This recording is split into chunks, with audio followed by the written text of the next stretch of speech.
여러분 안녕하세요. 좋은 주식TV입니다.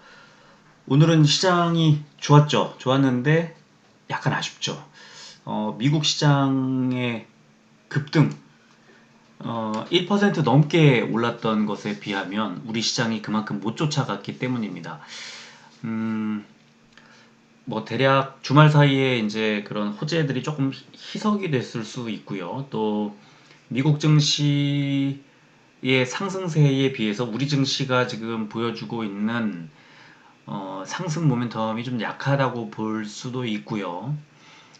뭐 어쨌든 오늘 우리 시장은 좋았습니다만 시장의 이 전체적인 분위기는 장 초반에 바짝 올렸다가 살짝 이제 장 중에 계속 그 횡보하는 모습을 보여줬죠. 계속 올라가지 못하고 지수 자체가.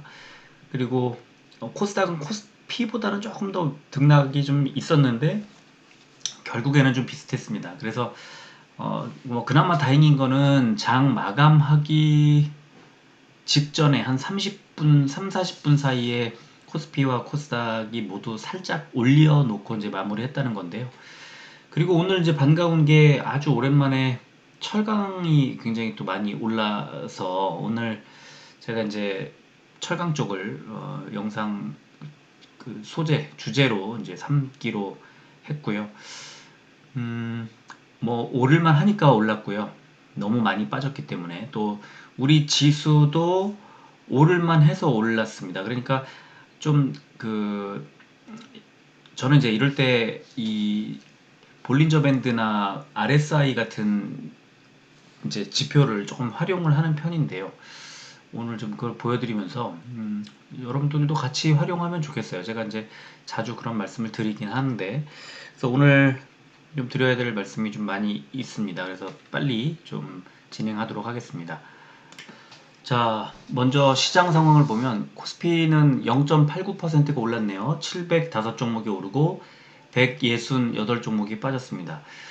그리고 코스닥은 959종목이 오르고 352종목이 빠졌습니다.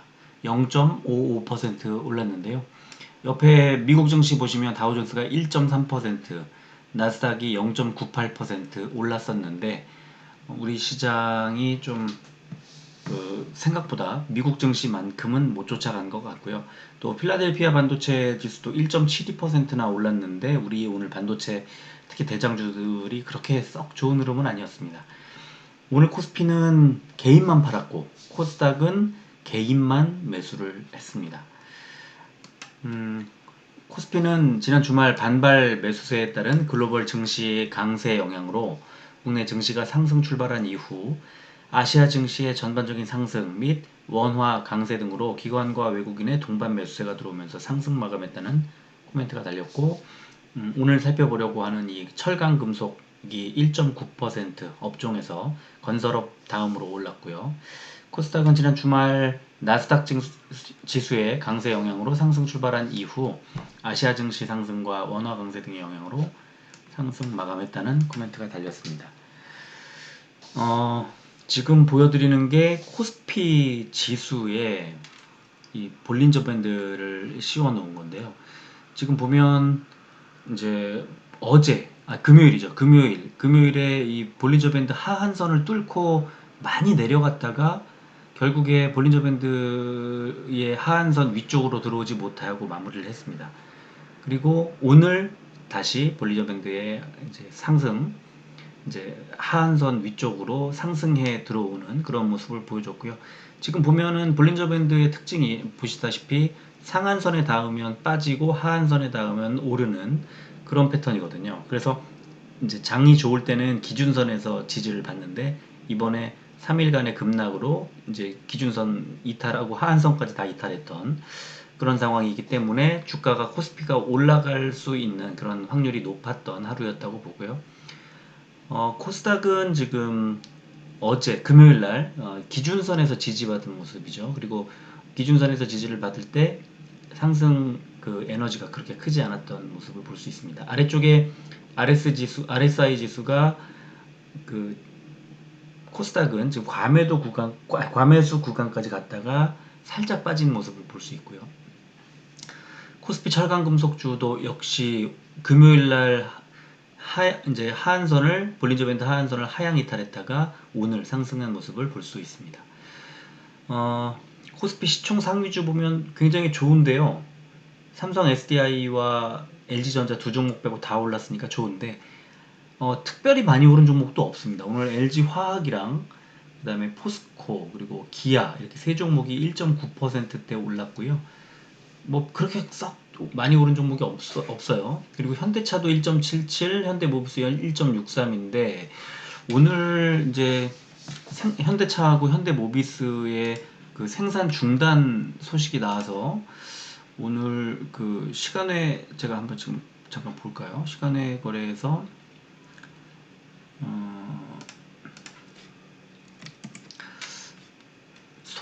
기아는 0.1% 상승했는데 현대차는 0.2% 하락했고 현대모비스도 0.18% 하락했네요. 그러니까 상승하고 있다가 하락 반전을 하면서 끝났어요. 오늘 이제 좀 늦지막히 공시가 나와서 그래서 다음 주 뭐 오늘까지는 괜찮았습니다만 다음 주 초반 다음 주가 아니죠. 내일 초반에는 또 자동차주들이 좀 좋지 않은 흐름을 보이지 않을까 하는 생각이 들고요. 코스닥은 코스피보다는 좀 파란색이 많죠. 특히 카카오게임즈가 오늘 5% 넘게 급락을 하면서 셀트리온 제약하고 카카오게임즈의 시총 차이가 다시 역전됐습니다. 지금 5조 9,935억 원과 5조 9,700억 원이니까 230억 원 차이로 살짝 뒤집혔습니다. 굉장히 타이트해졌고 그 다음에 펄어비스도 그 5조 원대 그리고 에코프로비엠도 5조 원대여서 굉장히 치열한 시총 2위 다툼이 지금 벌어지고 있습니다. 그리고 코스피 철강 금속주 보면은 시총 상위주 중에 포스코 강판만 2.56% 빠졌고 다 올랐는데요. KG 동부제철이 5%대, 고려제강이 4%대, 현대제철이 2.9%, 포스코가 1.9%다 흐름이 전체적으로 좋았습니다. 그리고 코스닥 금속주들도 보성 파워텍과 SY만 빠지고 태웅이 보합, M2N이 보합, 나머지는 다 올랐습니다. 공매도 보면 지난주 금요일보다 44%가 줄었습니다. 이렇게 시장 흐름이 좋을 때 공매도가 들어오면 그러면 이제 거의 그 투자금을 잃을 확률이 높아지는 그런 상황이기 때문에 이렇게 공매도 비용 자체가 줄었고요.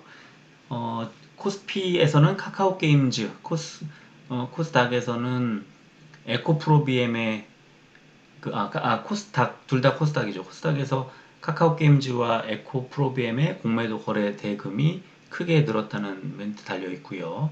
그리고 공매도 과열 종목으로 코스닥의 FST가 지정이 됐습니다. 그리고 거래 대금 상위 종목 보면 코스피는 HMM, NC소프트, LG전자, 카카오, SK하이닉스가 많았고요. 코스닥은 카카오게임즈, 셀트리온 헬스케어, 에코프로비엠, 셀트리온 제약, CJN이 거래 대금이 많았습니다. 그리고 비중이 높았던 종목 코스피는 아모레G, 일양약품, 고려아연, CJ 대한통운, 아모레 퍼시픽 순이었고요. 코스닥은 NHN 한국사이버결제, PNT, 서부 T&D, 오스코텍, RFHIC 순이었습니다. 주간 철강 하나금융지주에서 나오는 그 주간 철강 리포트인데요. 국내 철강 가격 타이트한 내수 철강 수급에도 불구하고 수입 오퍼 가격의 약세로 관망 분위기가 지속되고 있다. 이런 코멘트 달렸고 또 중국에서 하반기 생산 규제 발표가 나오면서 큰 폭의 상승이 있었다는 것.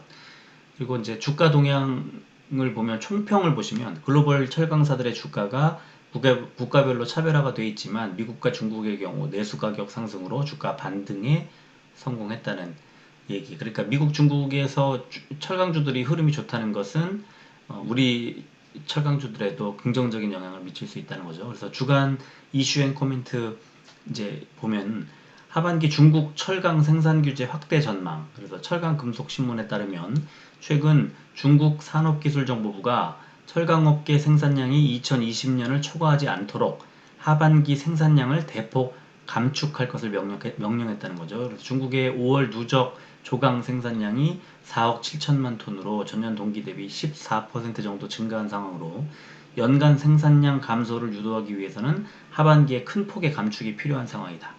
그래서 이게 쉽지는 않겠지만 중국 정부의 철강 생산 규제에 대한 강한 의지를 확인할 수 있었다는 것. 그래서 만약에 이렇게 생산량을 대폭 감축할 경우에 전 세계적으로 철강 공급 부족이 지속되는 상황에서 수입 확대도 어렵기 때문에 중국 내의 철강 공급 부족 사태가 지속될 것이고 수요 산업의 경기가 좀 부진하더라도 공급 부족에 따른 가격 상승세가 또 지속될 거다. 그래서 미국의 수요 산업 호조가 지속되는 상황에서 스틸 다이내믹스사의 전기료 폐쇄 등으로 공급 부족 상황이 심화되면서 열연 가격이 최근 톤당 1,800불을 돌파하면서 역대 최고가를 지속적으로 경신하고 있다. 그러니까 계속해서 가격이 높아지고 있는데 중국에서 이 생산량 자체를 줄이면 앞으로 공급 부족이 더 심화되고 가격이 높아지는 뭐 그런 상황이잖아요. 그래서 철강주들의 흐름이 나쁘지 않게 계속 전개가 될 거라는 그런 코멘트였습니다. 자, 포스코 오늘 시간에 보면요. 0.29% 1,000원이 올랐습니다. 34만 5,500원의 시간의 거래를 마감해서 내일도 주가 흐름이 좀 좋지 않을까 예상이 되고요. 현대제철도 0.19% 100원이 올라서 53,200원의 시간의 거래를 마감했습니다.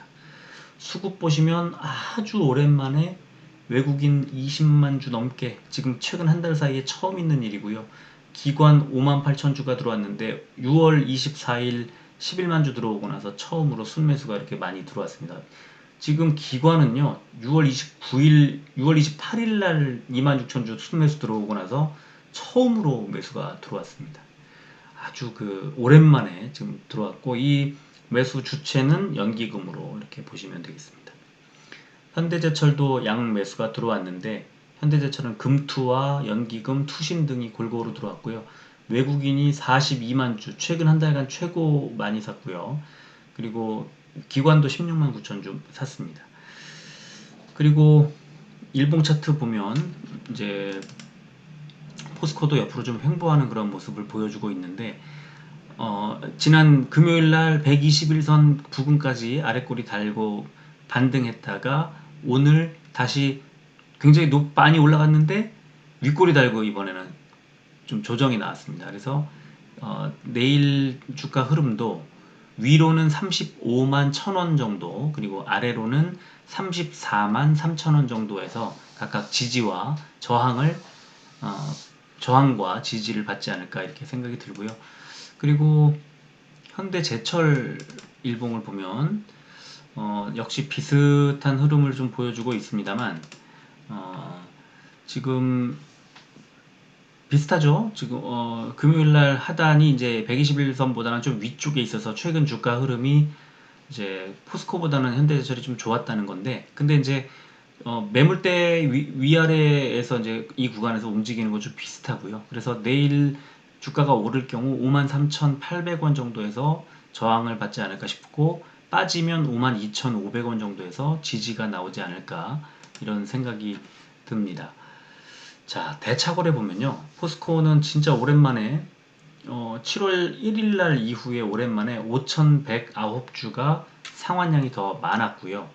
그 다음에 현대제철은 54,000주 정도가 늘었습니다. 오히려 체결량이 많았습니다. 그러니까 오늘 주가가 좀 생각보다 많이 올랐다. 조금 눌려가지 않겠느냐 하고 보는 시선이 좀 있는 것 같아요.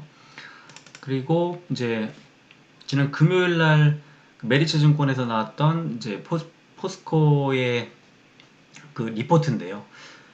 기대를 저버리지 않는 호실적 하면서 또 한 번 기대를 뛰어넘은 실적.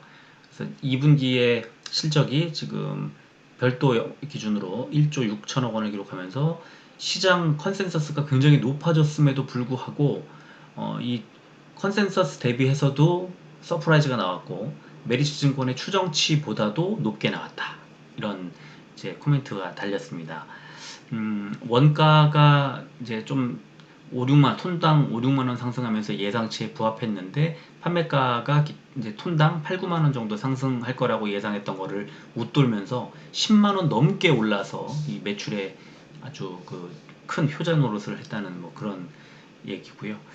그리고 연결 자회사들의 실적 개선도 좋았는데 이 포스코의 비철강 자회사들보다는 해외의 철강 자회사들의 실적 개선이 아주 좋았을 것으로 추정된다. 이런 이제 멘트가 달려 있고요.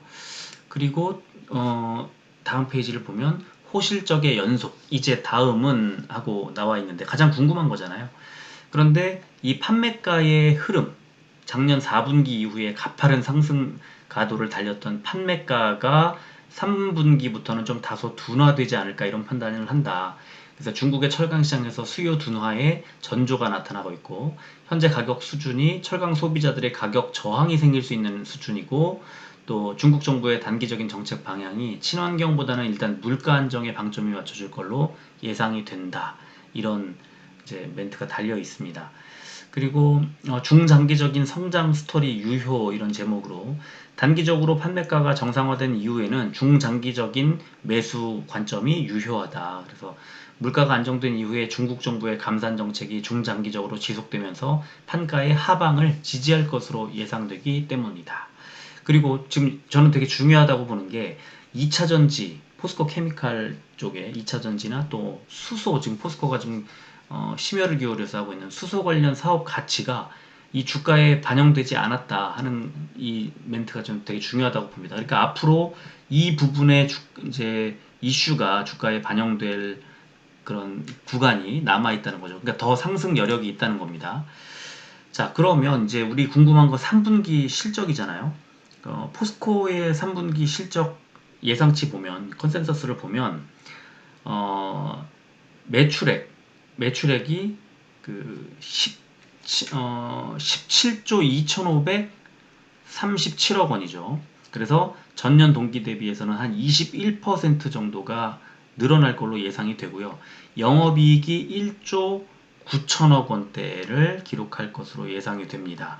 전년 동기 대비해서는 188%가 늘어나는 그런 수치고요.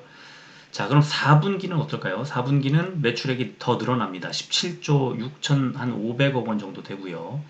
영업이익은 1조 7천억 원대로 3분기보다 그리고 2분기보다 조금씩 낮아지는 그런 모습을 볼 수가 있습니다. 그리고 현대제철도 보면은 3분기의 매출액이 5조 5,900억 원으로 약간 늘어납니다. 2분기보다. 그런데 영업이익은 4,280억 원으로 조금 줄어듭니다. 2분기보다. 그런데 전년 동기 대비해서는 1181% 상당히 엄청나게 서프라이즈한 실적이 나올 걸로 예상이 되고 있고 4분기는 매출액이 5조 7,800억 원, 영업이익은 4,300억 원으로 조금 안정되는 그런 모습을 볼 수가 있고요. 자, 그렇다면 이런 컨센서스가 어떻게 변화하고 있느냐? 최근에 이제 증권사들의 예상치가 자, 매출액을 보면 지금 17조 2,537억 원 포스코가 3분기 지금 컨센서스가 형성돼 있는데 한 달 전에는 16억 원대로 돼 있고요. 3개월 전에는 15조 7천억 원대, 6개월 전에는 15조 원 정도로 예상이 됐는데 계속 높아지고 있습니다. 17조 원 수준으로. 그리고 영업이익은 6개월 전에는 9천억 원대, 3개월 전에는 1조 2천억 원대, 그리고 한 달 전에는 1조 6천억 원대였는데 지금 1조 9천억 원대까지 컨센서스가 확 늘었습니다. 그렇다면 주가도 상승 여력이 좀 더 있다고 봐야 되겠죠. 그리고 현대제철도 비슷합니다. 지금 3분기 그 매출액이 5조 5천억 원대로 예상이 되는데 한 달 전에 5조 3천억 원, 3개월 전에 5조 1천억 원, 6개월 전에 4조 9천억 원이었고요. 영업이익은 4,280억 원으로 예상이 되는데 한 달 전에 3,500억 원이었고 이제 석 달 전에는 2,200억 원, 6개월 전에는 1,900억 원이었어요. 예상치가. 그래서 컨센서스 자체가 상당히 높아지고 있다. 그런데 최근 주가가 오르지 못하고 있다. 많이 눌렸다. 그러면 올라갈 여력이 상당히 높다고 봐야 할 겁니다. 자, 그러면 이제 포스코 월봉을 가지고 목표를 어느 정도로 두면 될까를 한번 제가 살펴봤는데 이게 월봉이에요. 포스코 월봉인데 저기 2007년 10월에 보면 76만 5천 원까지 주가가 올랐던 그 기록이 나와 있고요. 그 다음에 2010년 초에 보면은 2009년 12월이구나. 2009년 12월에 62만 원대까지 다시 올라갔다가 이 쌍봉을 만들어내고 나서 월봉상 그리고 쭉 빠집니다. 2016년 1월까지 빠졌다가 반등이 나오고 다시 2020년 코로나 사태 때까지 빠졌다가 반등이 나와서 지금 최근에 주가 지난 전고점 나왔던 그 주가가 2018년도에 있었던 고점 부근을 이제 벽에 그 고점의 매물 벽에 부딪혀 있어 내려온 거예요. 그러니까 저항을 받은 거죠. 그리고 하단은 작년 코로나 사태 때 저점이 2016년도 1월 달에 저점을 지지를 하고 있습니다. 그러니까 이게 15만 7천 원 정도 되는 자리, 그거보다 더 아래까지 내려왔었습니다만 지금 13만 3천 원까지 빠졌었잖아요. 작년 코로나 때. 그래서 대충 이렇게 선을 그어보면 15만 원대 정도에서는 하단이 형성이 된다. 월봉상으로. 그러니까 이걸 다시 뭐 주봉이나 다르게 보면은 좀 다른 해석을 할 수 있겠지만 월봉상으로 봤을 때는 한 14, 5만 원 정도에서 지지를 받고요. 그 다음에 이제 40만 원대 초반 정도에서 일단 1차 저항선을 만나게 되는 거죠. 근데 지금 주가가 34만 4,500원, 오늘 종가 기준으로 34만 원대 중반이니까 아직은 지난번 그 우리 저번 고점까지 가려면 이제 한 20% 정도에 더 올라가야 이제 41만 원 전 고점까지 가는 거고요. 자, 만약에 이제 여기에서 더 뚫고 올라가면, 왜냐면 지금 실적이 제가 며칠 전에 또 말씀드렸지만 실적이 2007년도에 고점 기록할 때와 이제 그때보다 더 좋은 실적이 올해 나올 거라고 예상을 하고 있거든요. 그렇다면 그 정도 저 76만 원까지 가지 못하더라도 2009년 말 10년 초에 있었던 한 60만 원 정도까지 주가가 올라갈 수 없을까? 지금보다 거의 한 8, 90%가 더 올라야 되는데 뭐 불가능한 일은 저는 아니라고 보고요. 그래서 어느 정도까지 주가의 목표가를 두면 좋을까 이렇게 보면 일단 1차적으로는 제가 선을 그어드린 것처럼 한 40만 원 언저리 정도에서 좀 다시 한번 벽에 부딪혀 내려올 수 있는 그런 상황이고요. 만약에 여기를 뚫고 올라가면 이 2012년도에 있었던 60월 봉입니다. 이게 60월 봉이 상승 곡선을 그리다가 하락 반전하는 이 변곡점 47만 원 되는 자리고요.